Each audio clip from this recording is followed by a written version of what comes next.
Pemerintah mendorong keterlibatan anak dalam menjaga bumi melalui hal-hal sederhana guna mengatasi krisis iklim.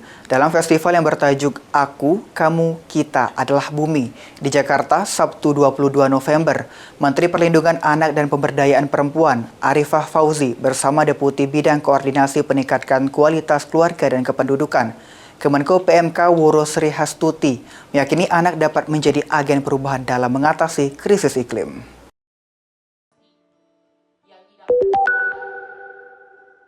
Menteri Perlindungan dan Pemberdayaan Perempuan dan Anak Arifah Fauzi mengingatkan bahwa krisis iklim yang terjadi di dunia akan berdampak pada kehidupan generasi masa depan. Dalam festival bertajuk Aku, Kamu, Kita Adalah Bumi di Jakarta pada Sabtu 22 November, Arifah mengatakan pentingnya mewarisi lingkungan yang lebih baik bagi anak. Ia pun menekankan hal tersebut harus dilakukan melalui kolaborasi lintas sektor dan antar generasi. Menurutnya, anak-anak dapat menjadi agen perubahan yang penting dalam mengatasi krisis iklim.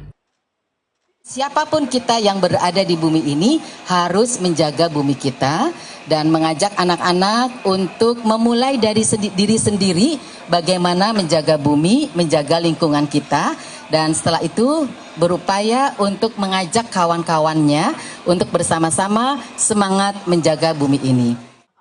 Hal senada juga disampaikan Deputi Bidang Koordinasi Peningkatan Kualitas Keluarga Kementerian Koordinator Bidang Pembangunan Manusia dan Kebudayaan Woro Sri Hastuti Sulistianingrum.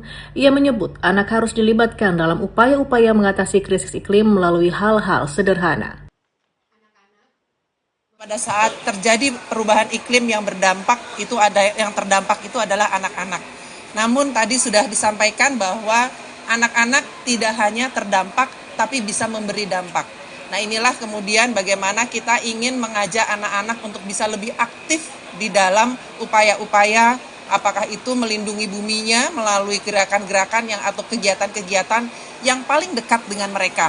Misalnya tadi membuang sampah, kemudian bagaimana menggunakan botol yang tidak harus dari plastik dan sebagainya. Festival Aku, Kamu, Kita Adalah Bumi digelar untuk memperluas kampanye aksi generasi iklim yang merupakan kampanye nasional Save the Children Indonesia yang telah dilaksanakan sejak 2022. Kampanye tersebut diharapkan memperkuat kebijakan perubahan iklim Indonesia yang lebih berpusat pada anak. Dari Jakarta, Suci Nurhaliza, Irfan Syah Nasution, Kantor Berita Antara mewartakan.